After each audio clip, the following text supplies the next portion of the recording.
Hello, and welcome to the Functional Nurse Academy podcast. This is your host, Melissa Schreibfetter, owner and founder of the Functional Nurse Academy. Today, we are going to be covering a really important topic. We know that cancer rates across the country have skyrocketed, and there's so many additional things that we can do to help with immune system dysregulation. And there's so many ways that we can support individuals who may be struggling with a cancer diagnosis. I am joined by one of my Functional Nurse Academy graduates, Amber Andrasek, who has just such an inspiring story because she is actually a survivor of cancer, and she has used this situation to turn something that involved quite a bit of suffering to be able to help individuals across the country. Amber is the founder of Redeeming Hope Wellness.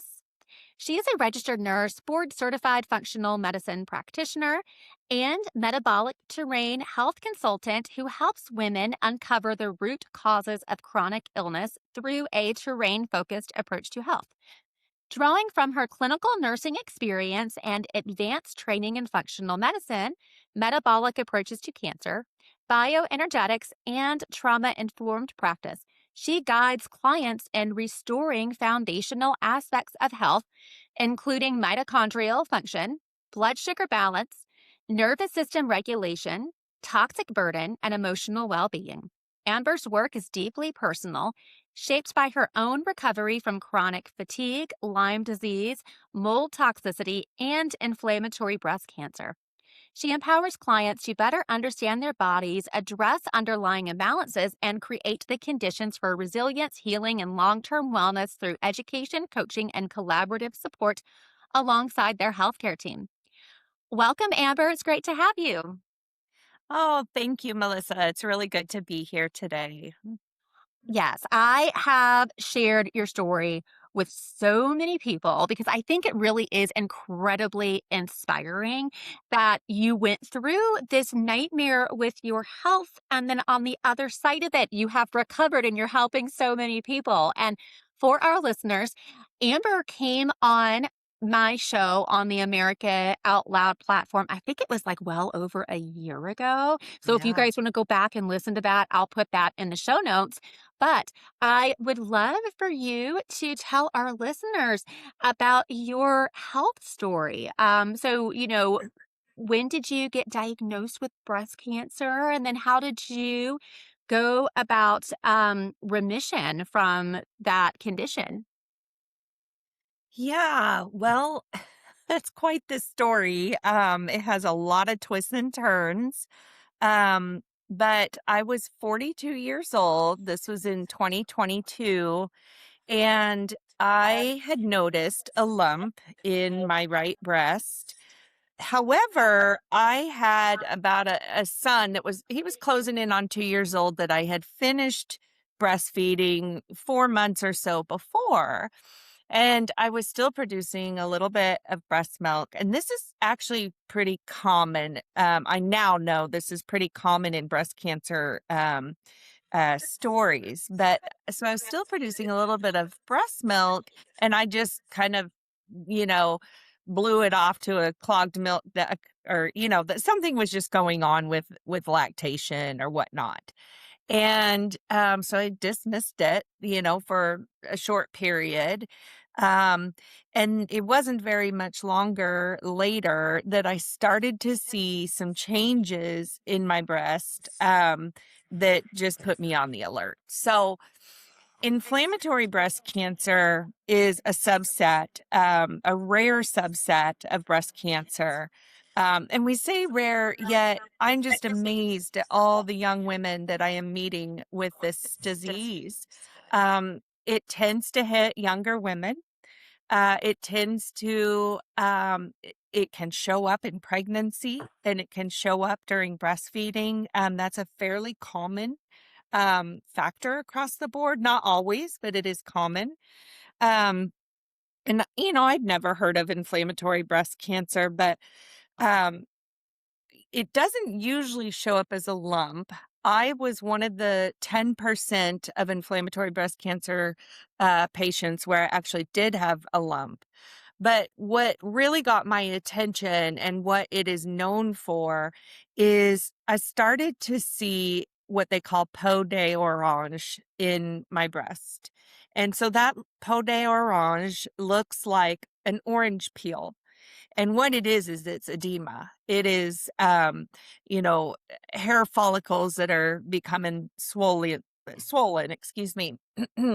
So, I noticed that and got myself into the doctors.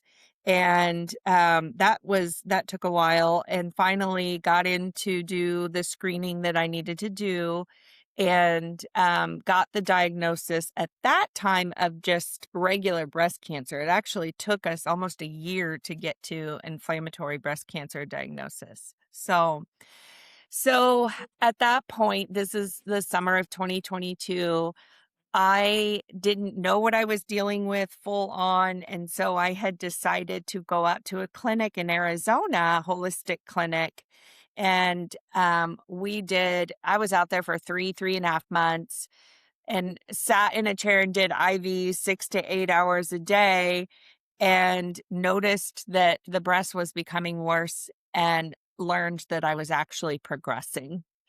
And at that point in time, I came back to Nashville. This is where all the twists and turns are. I met with, I flew out to Dallas, met with a world renowned breast oncologist. She formulated my chemo plan, and I came back to Nashville, and my local oncologist implemented that plan for me here. Meanwhile, I had been reading the book, The Metabolic Approach to Cancer by Dr. Nasha Winters, and was already starting to incorporate some of these principles that she teaches, and hired myself a doctor trained under Dr. Nasha Winters in the metabolic approach to cancer.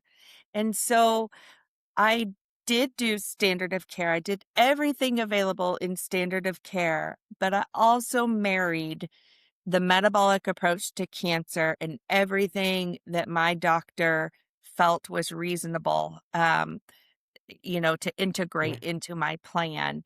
And so it was a very integrative approach to dealing with this cancer. And I really, really believe in the metabolic approach, and believe that that is why I did so well, because I did have one of the harshest chemo regimens that my oncologist had ever seen. I went through twice a day radiation. It took 3 surgeries to get to clear margins. It was quite the ordeal. And it wasn't until the second surgery that we learned it was inflammatory breast cancer. Um, and, you know, that the prognosis with that is not really great. But I am currently closing in on 3 years of no evidence of disease. And I am still utilizing the metabolic approach to cancer in my own life, my own personal life. So, yeah. That's so wonderful. I'm so glad that you're doing well. And I cannot, because I have a 2-year-old right now. I cannot imagine. I'm so sorry that you went through this with also while having a baby. I mean, I cannot imagine how scary this must have been for you. And I also think it's interesting because, I do, of course, with functional medicine support these, integrative and alternative cancer therapies because I do think that there is a place. However, I also support the integration of alternative therapies with conventional therapies because there are individuals that will travel to an integrative cancer clinic and it works. there are individuals that travel to do the same thing, and it doesn't work. And so, Yes. again, something that may work for an individual may not work for another person. So, I think it's important that even when we go into functional medicine, a lot of times when we go into functional medicine, we go down a lot of rabbit holes about conventional medicine. And I think it's important that Yes. we're never so like anti one thing and that we keep an open mind. And I am curious, the IV therapies that you were utilizing in the integrative cancer clinic in Arizona, what kind of IV therapies were you using as part of your treatment? Well, let's see.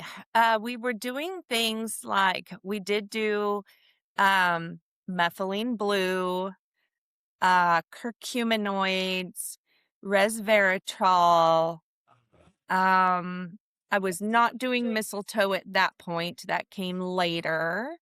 And then boy, that's trying to go back a ways. But we did do things like apheresis, and apheresis is kind of like dialysis for the blood. They pull your blood through this machine, the plasma, and really what they're doing is they're pulling toxins out of your system. So I did a couple rounds of that. And actually that was so interesting because the nurses said that was some of the worst, bags of plasma they'd ever seen. It looked like jellyfish floating in there, and the jellyfish were toxins. So I will say, we really prayed about, God, just asking God, where should we go? What's our next steps? And at times I've beat myself up for going out there because I progressed. However, we felt strongly that the Lord was leading us out there. And I think in retrospect, what that did for me, even though the cancer progressed, I really think it prepared my terrain to get ready for the very harsh treatment I was getting ready to go through. So I actually came out of there feeling very good. Some of the best that I had felt in years. Probably because they, unburdened so many toxins and yeah, I was nutrient depleted and they replenished a lot of that. So yeah. And I think that that is so incredibly powerful. And I always recommend for individuals that have a faith base, individuals that have a connection with God to incorporate that and then incorporate prayer because I have heard this Yes. repeatedly. I hear it over and over and over. And I don't think that it is just some coincidence that when people integrate God into their healing plan, we tend to see better results. And I have heard this as well of other Absolutely. individuals that had complicated health issues and they were praying for guidance. And they say that God led them to the therapy Mhm. that was effective. And now, so you have this very aggressive form of breast cancer. And do you happen to know what the prognosis is for the type of breast cancer that you had? And what stage were you in? So, at the time, I haven't looked up the prognosis, in the recently. At the Mhm. time when I had looked it up, um, I was stage 3C, initially diagnosed stage 3B. By the time we got through surgery, they were saying 3C. So right there on the edge into stage 4. And inflammatory breast cancer is always, always, always diagnosed at least stage 3. Because it's just that's how rapidly it spreads. Um, there are some women that their lives can be taken within 3 months. It's a very aggressive cancer. At the time, I remember reading statistics that like a 25% chance. Um, Now there are some things from standard of care that, came on the table right at about the time I was finishing up radiation. It's an oral drug. It's a CDK4/6 inhibitor, and the trials are showing really good things in cutting down recurrence rates in general breast cancer. So I was placed on that drug. I have been doing that drug along with all my integrative metabolic approach tools that I utilize. I'm still working with that doctor. But in inflammatory breast cancer, because we're such a rare, it's like 1 to 3% of women that have this breast cancer, they think. Um, but it is hard to diagnose. 1 in 3 women actually start out as stage 4 with inflammatory breast cancer.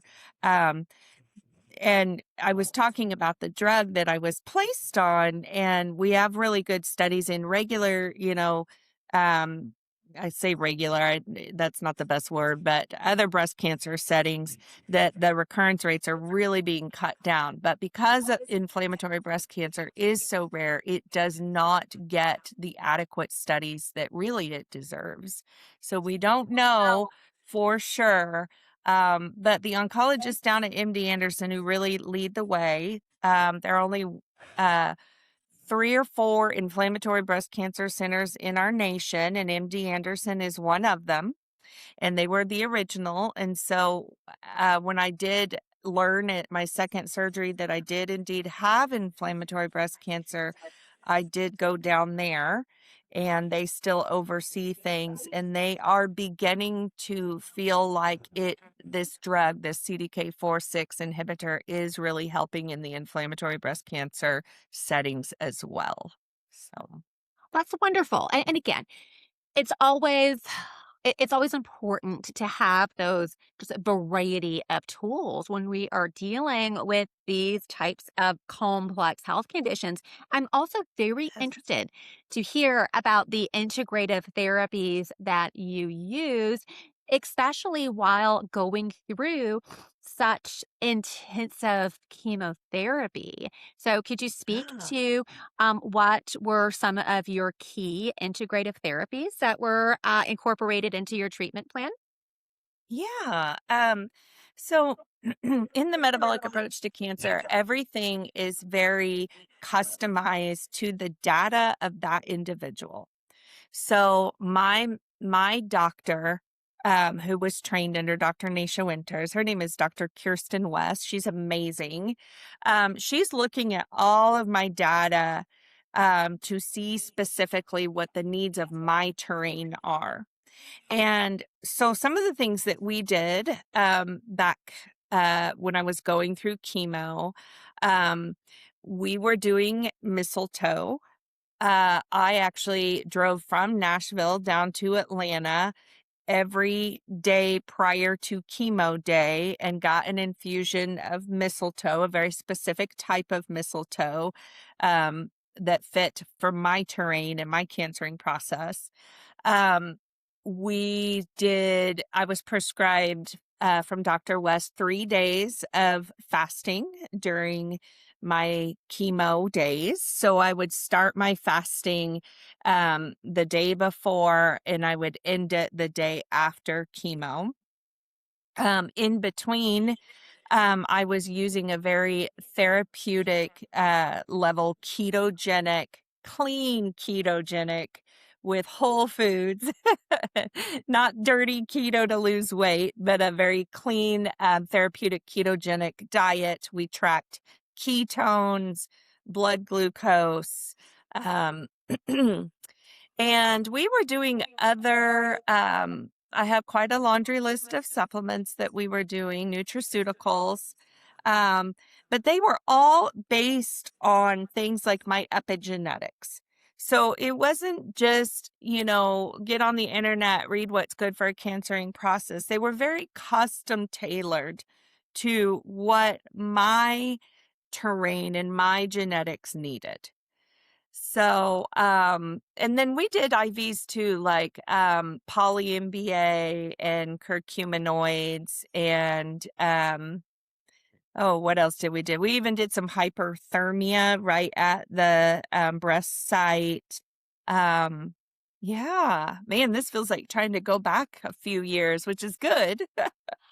Well, So, and I really think it's so interesting because we really do have evidence that these alternative therapies can be a wonderful tool to integrate and Mhm. potentially increase that rate of someone being able to go into remission. And then we also do know that there are alternative cancer clinics throughout the world that are getting people into remission just using integrative therapies. But again, we also know that many people can benefit from the chemotherapy and the radiation Yes. and the surgery. But again, that is very, very hard on the body and Yes. something that is very frustrating to me with conventional cancer care is Mhm. and across the board, we see that conventional medicine tends to just lack in informed consent. And what they're not Right. telling people is yes, this chemotherapy can be beneficial for you in this moment, but it also in itself is carcinogenic. And then something else that they are not addressing is the terrain of the body. We Exactly. know that cancer is caused, one of the root causes is a dysregulated immune system.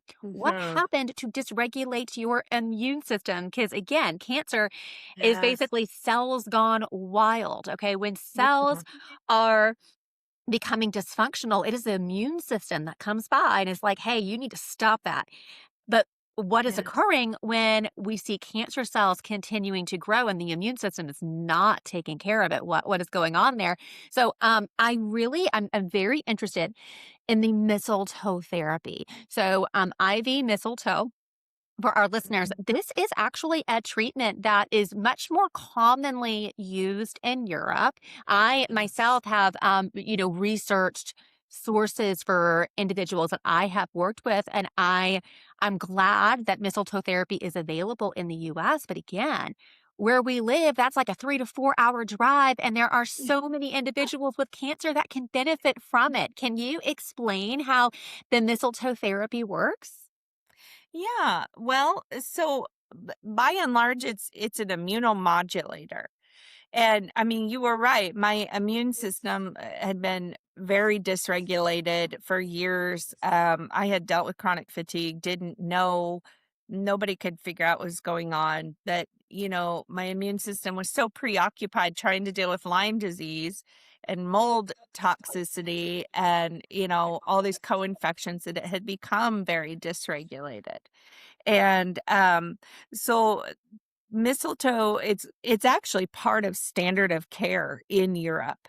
And it's so funny because my oncologist, when I told her I was utilizing mistletoe, she says, "Well, we really don't have studies on that." And it's like, well, no, there's a lot of studies in Europe where they do use it. Um, but it really helps just beef up the immune system, modulate the immune system. There is some evidence, I believe, in the literature that it can kill cancer on its own as well. So when we were not getting clear margins, one of the things that we did, excuse me, one of the things that we did was I believe 2 weeks leading up to my second or third surgery, I believe. We did daily IV mistletoe.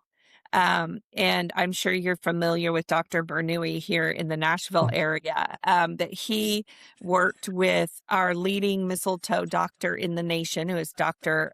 Mark Hancock, down in Atlanta, and they coordinated to get for me to be able to stay close to home those 2 weeks, and I went in daily and had mistletoe.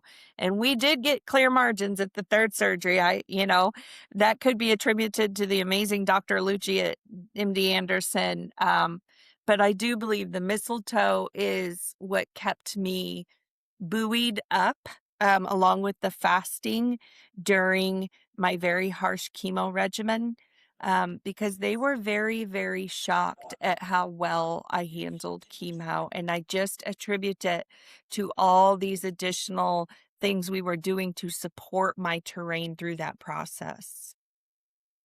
And I think that's also interesting. And again, I do believe that many of the oncologists in our country do care about their patients and they want their patients to get better. But what they are Yes. familiar with are the US treatment guidelines.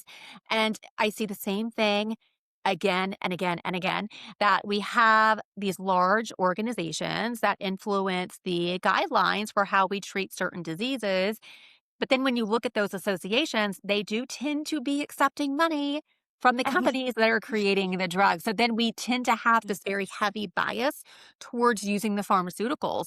And again, even well-meaning providers, like, and I hear this a lot where, I think that they spend so much time in med school, and especially if they are specialized, like an oncologist, that's even in more training. And I think it's very difficult sometimes for them to realize that they don't know all of the research. So sometimes they may Right. kind of throw out an answer because they Mhm. want to appear confident, and then they're also confident in their training, and they may throw out an answer saying there's no research in that, but they may Yes. be wrong. And yes, their intentions may be good, but they may be mistaken. And I always encourage individuals, it is okay to politely question your provider. It is okay to Yes. politely provide them with some additional information. But I do think it's very telling how widely that this is used in Europe. And also, Yes. some of the research does suggest that it is helping with individuals' tolerance to chemo, because going through Mhm. chemotherapy is a nightmare. People Yes. lose their hair, they get sick to their Mhm. stomach. There are so many complications from chemo. Sometimes individuals pass away from complications from chemotherapy. And Yes. we're about halfway through the show, so I do want to pause for break for just a moment. I do want to remind our listeners, if you are a fed up nurse, I can absolutely help you. Functional Nurse Academy is the most comprehensive functional training on the market for nurses, and it also includes business mentorship. Our graduates receive 90 nursing CEs, as well as multiple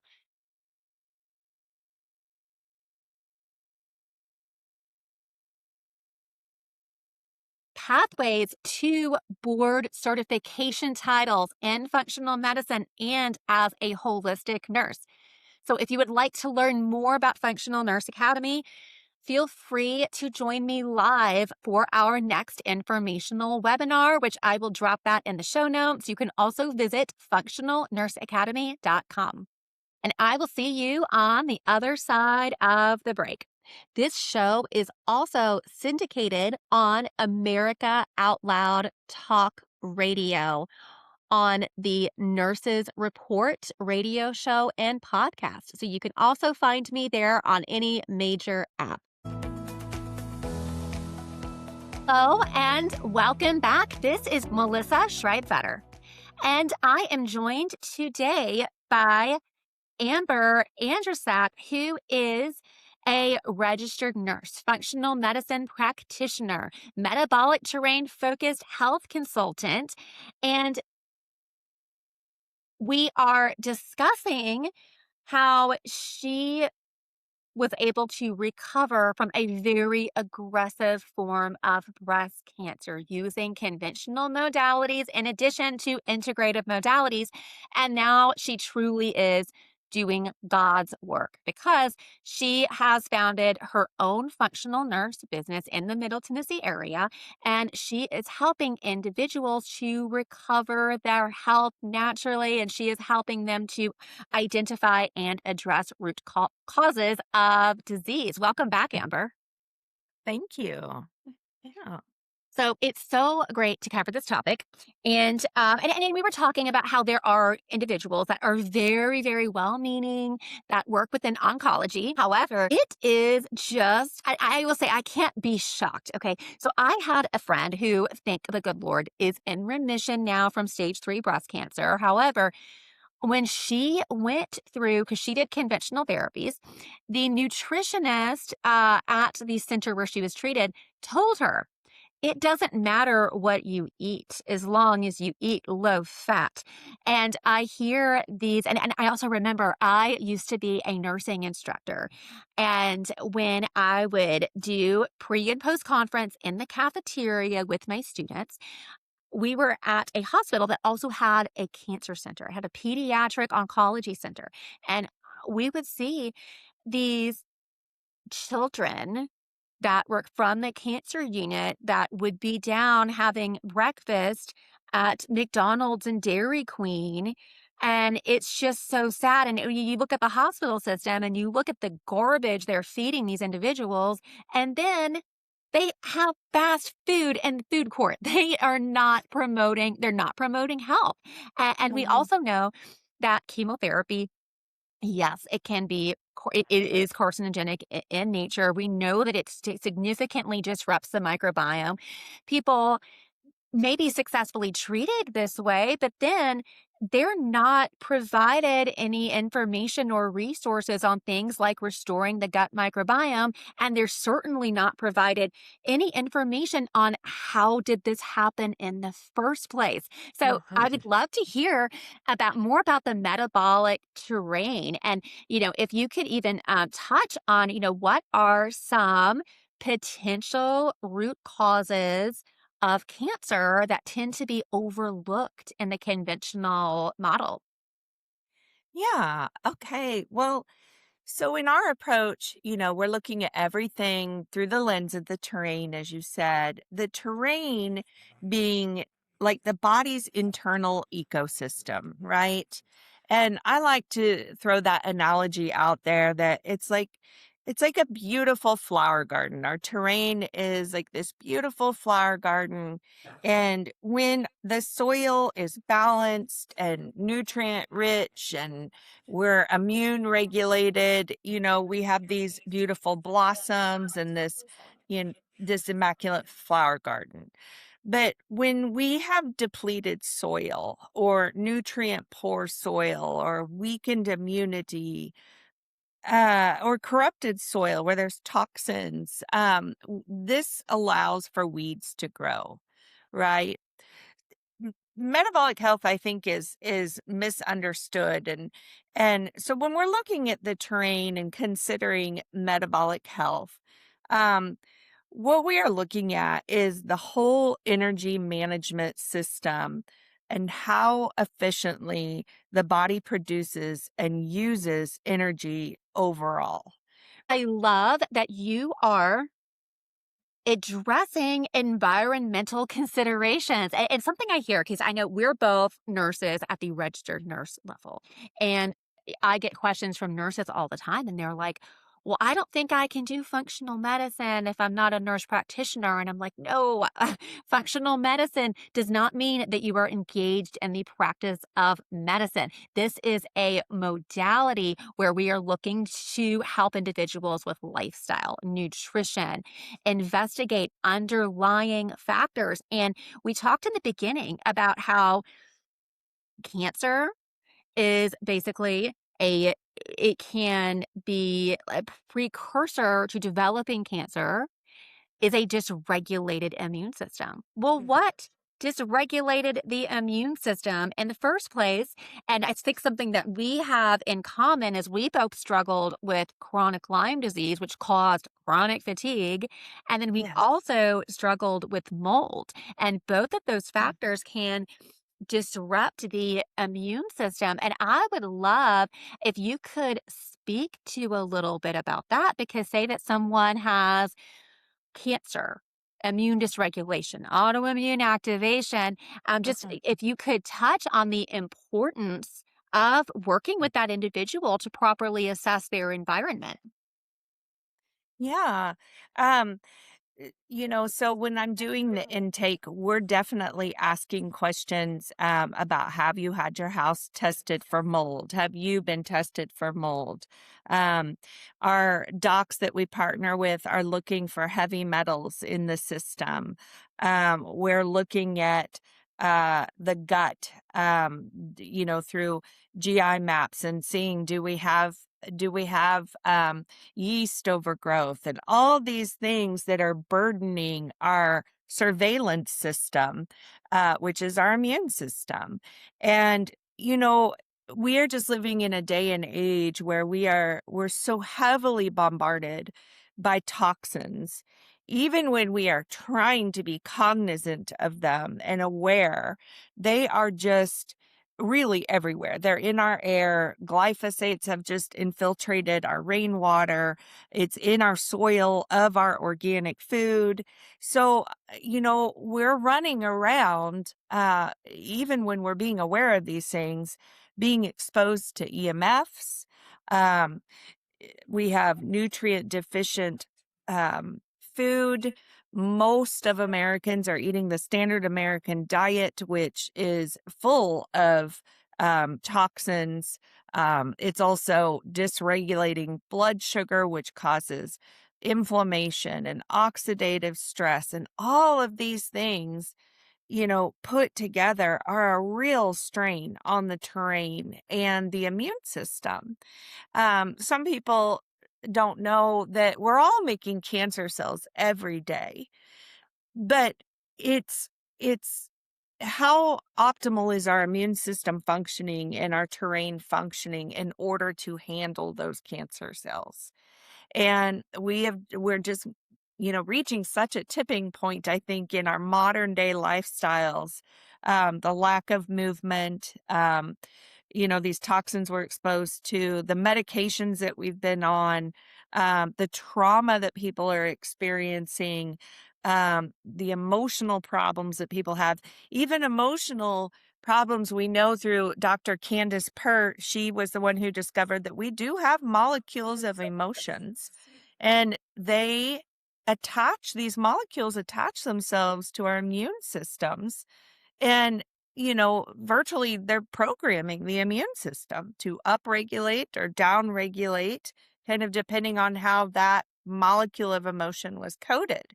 So we are even digging into all of that in this work to get to root causes. It's usually not one thing. Um, it's usually a combination of all of these things. And, another thing that we really look at in our approach, and something that I do in my practice, all of these things we just discussed, all these toxins, these inputs, we'll call them, inputs of how active we are, inputs of relationships, inputs of our thoughts, inputs of our food. These inputs are are changing our what we call epigenetics, our epigenetic potential. And so that is another thing that we really look at in our approach is what genetic variants do you have that are predisposing you to vulnerability? So for instance, yes, I came into contact with mold and I came into contact with Lyme disease. My husband lived in the same house with mold and he was fine. I have multiple genetic SNPs where I do not detoxify well. Well, I didn't know that running around in my 30s. I didn't know that I needed to be doing extra things to help my body, get the toxins out, and that I needed to be more diligent than the next person at making sure they're not coming in. And so these are the things that I help my clients with is I teach them their epigenetic, give them an epigenetic roadmap that's customized and personalized to them. Um, we look at everything from, well, how do they detoxify? Um, how do they manage estrogen? Do they have genetic variants that make them vulnerable to estrogen dominance and going down poor pathways that can harm DNA? Um, we look at nutrient handling. There's people out there who don't even have, enough receptors on their cells to absorb vitamin D. And vitamin D we know is really important in immune health. Um, we're looking at fatty acid utilization. How do they process fats? Are they able to convert, plant-based omega-3s into EPA and DHA, or do we need to make some modifications there to the way, this client eats? Some of my other epigenetics were that, or SNPs, or that I'm vulnerable to insulin resistance. So, genetically, I'm wired that way and need to work a little harder at keeping blood sugar down so that I don't have that inflammatory cascade. So it just becomes this great big web that, we're weaving together. And when I get a client, I'm just looking through all of this data, their labs, which we utilize functional ranges, but we actually even go tighter than many functional ranges. And I'm putting all these patterns and all this data together and coming up with a customized blueprint to that person, that individual, and that individual's terrain, if that makes sense. And that's what we did for myself. Oh, So, I absolutely love that because God did all create us differently.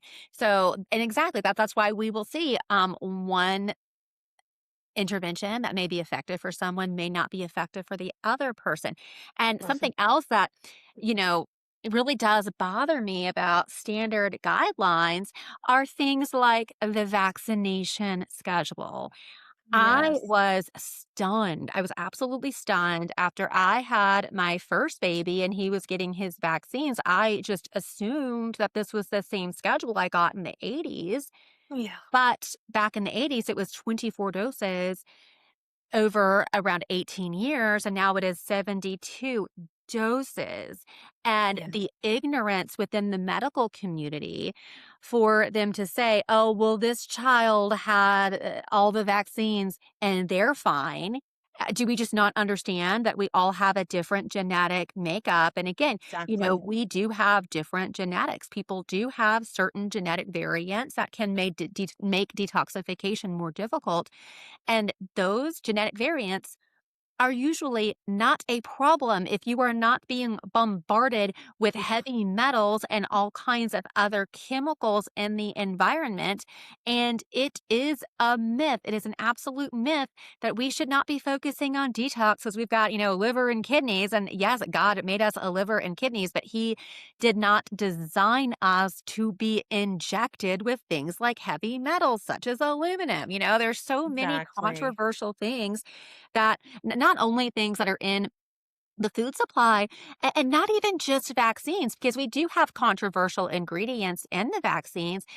There's also controversial ingredients in other medications. If you must Mhm. take a medication, please be sure that you look at the list of inactive ingredients because there Yes. may even be aluminum in over the counter medications. And again, I do understand that yes, elemental aluminum may be part of the earth's crust, so there may be very, very, very tiny amounts of elemental aluminum that could get into the crops, but we need to understand that the naturally derived aluminum is bound to things like silica that prevent the absorption. So when we are doing things like consuming medications, especially injecting medications that contain heavy metals. And then also, when you are eating processed packaged foods, it's also a myth that the heavy metals in processed packaged food, oh, it's just fine because there's just a little bit, No, there are many, many cases, especially with baby food, where Mhm. these products have been tested at labs and they exceed the recognized safe limit of heavy metals. There's so many examples Yeah. of this. And yeah, I think it's important that education is really important here because, again, like say we're helping someone with their health, a lot of people are not aware of, these exposures that may be something that's really burdening their health. So I Absolutely. love that you are doing this work. I think it's absolutely amazing. And I also like that you mentioned the emotional component too. Mhm. Because again, Very much. when we have like high stress, that can really alter the immune system. And I also did want to ask you. So I know it's been a little while since you graduated from the Functional Nurse Academy, but I would love to hear from you about how the Functional Nurse Academy helped you to be prepared to start your own business. Yeah. Well, I loved the Functional Nurse Academy, and I still, when I have a client, I find myself going back into modules that pertain to that client's issues. Um, some of the things that I learned there that we obviously do not learn in nursing school, um, to help me understand root cause issues. We're learning how to use the GI map, and we're learning how to use these more advanced functional tests that help us to uncover what some of these root issues are that are disrupting the train. And so, um, that's when I find myself going back to that module, and as well as like the Dutch testing. The Dutch testing can give us a lot of information, even in the cancer setting. It helps us to see, are we metabolizing down a toxic pathway? How are we metabolizing our estrogen? Everybody's on bioidentical hormones, and that's a very controversial topic. I just encourage all women to know, how do you metabolize your estrogen before you are grabbing for these bioidentical hormones. Um, but I just love, I'm not always able to get on to your live mentoring, but I love being able to go through that library of your live mentorship. And, when I'm stuck on a topic with a client, I can go back through there and learn more.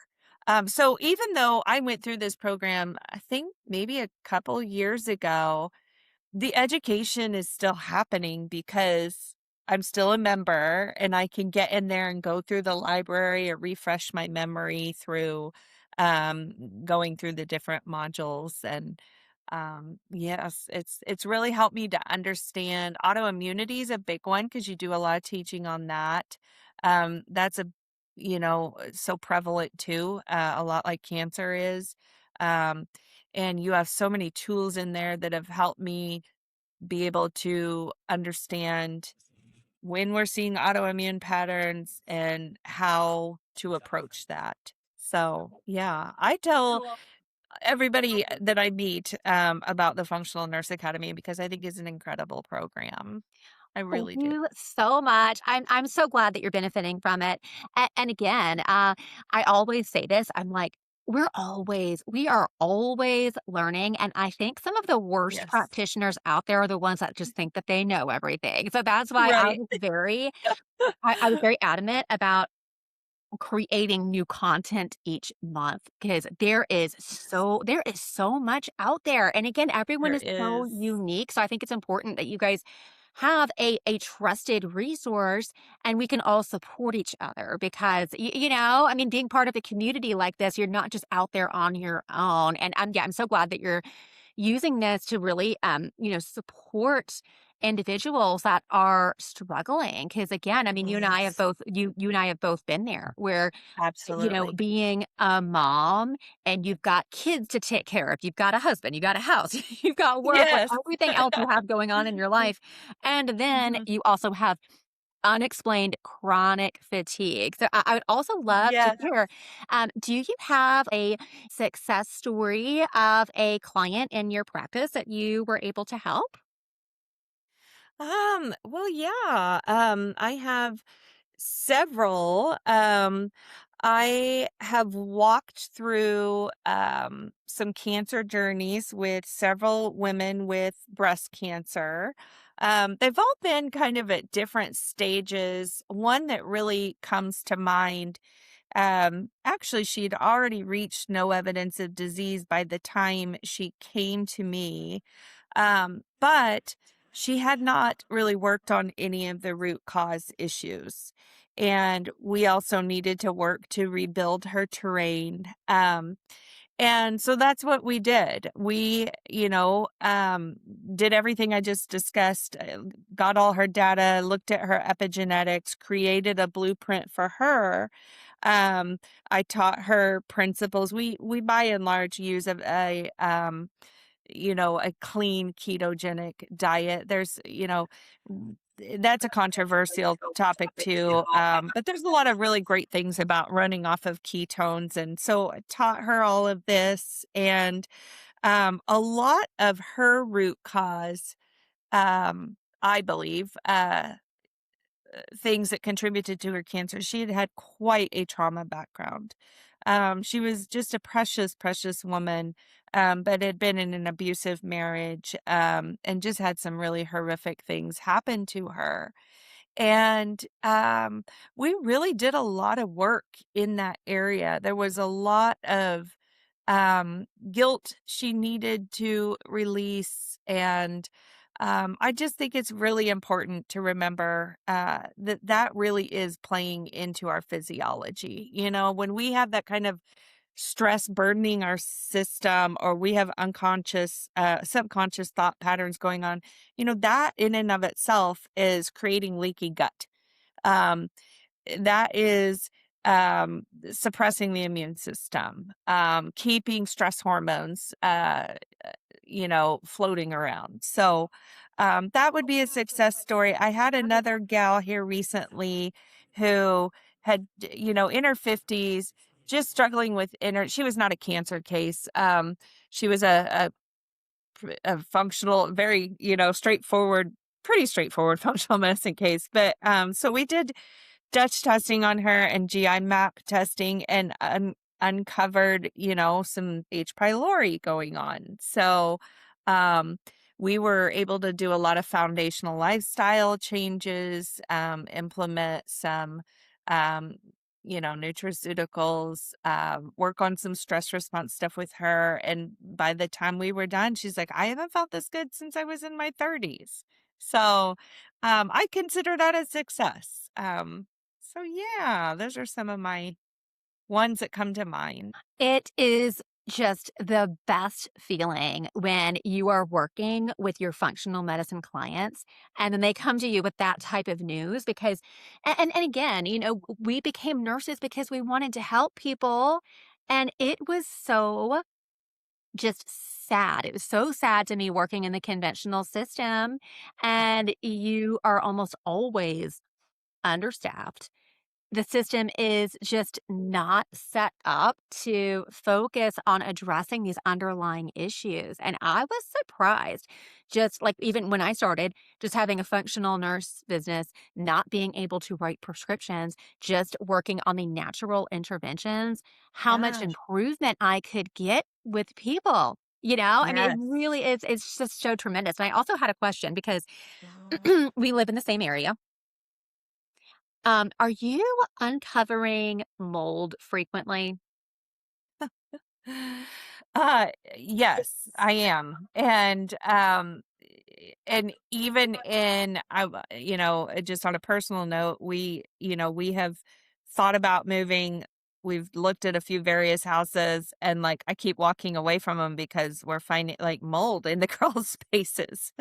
So I just think we do have a lot of mold in Middle Tennessee because we are so, humid and hot and damp here. Um, and, uh, I don't pretend to understand and know all of this, but there are some doctors who believe that COVID actually set off an even worse mold epidemic. And so I don't know if that's, has to do with, um, mold being sort of, before COVID, we were able to manage it. And now with spike protein exposure, even through being around other people, if that is why, molds become more prevalent, I don't know. Tell Well, me what your thoughts are yeah. on that. Okay, so I am definitely not COVID vaccinated, but I Yes, did get neither am I. COVID. I got COVID when I also had active Lyme disease. And I ended up with long COVID and immune system dysregulation. And I also know with the COVID vaccines, they suppress the toll-like receptor. So why in earth would we think that that's a Mm, good idea? So, but yeah, no, I think that both the vaccines and the natural, well, I don't really want to call it natural, but the vaccines th- and the infection, I do think cause quite a bit of immune dysregulation. And again, yes, if your immune system's dysregulated, you're not going to be able to properly address just common mold exposures. So, absolutely. I did want to touch a little bit more about your business. So, I love that you're in Middle Tennessee because Mm. with my business, I am full. I am not accepting new clients. I can't. And I love that I have someone I can refer to that is in the area. And I wanted to ask, do you see clients virtually, in person? And do you have multi state access? Yeah, so I do have a compact license. So yes, I do have multi-state access, and I would say 99% virtual. Um, I have met with a client or so who, because they were so local and that worked better for them. Um, but I even meet with a lot of locals just virtually. So yeah, and I've met with people all over the nation. So Oh, it, that's wonderful because we do have these pockets within the country where individuals just don't have much access to functional services. And I so love that you true. are able to order testing for them. And I talk about this a Mhm. lot that RNs can order testing through a physician service.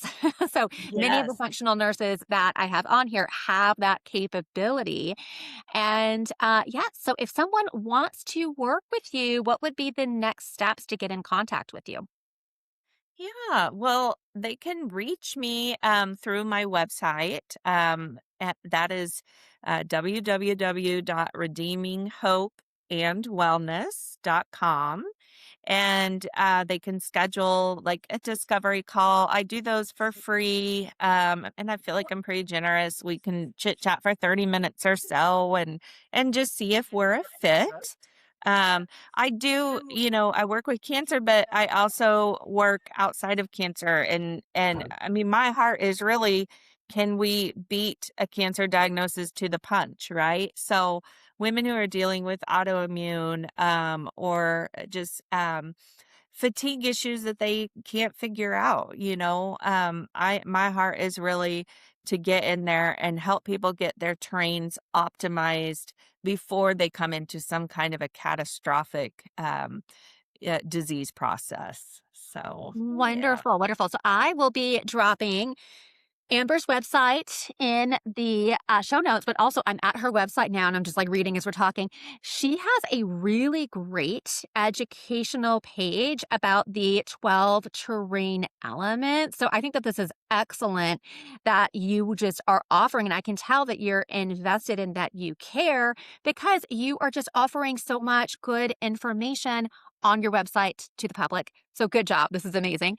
And Thank yeah, for you. anyone that wants to work with Amber, I'll put like a link to a discovery call because I also think that that is great. I mean, I've worked with functional providers before where I can't get the functional provider on the phone before I sign up with them, or maybe I get like a salesperson or the receptionist, and I'm like, oh, I want to talk to the provider before I give you money. So Right. I love Yes. when our nurses are doing this. So all right. Yeah. Well, it was so great to have you on the show. Thank you for sharing your story. And I love hearing about how you're helping individuals all over the country. It's amazing. Thank you so much for having me. It was Yeah. wonderful. Anytime. That is all the time that we have today. Thank you so much for tuning in. If you want to learn more about the Functional Nurse Academy, please feel free to register for our next live webinar, and you will see that link in the show notes.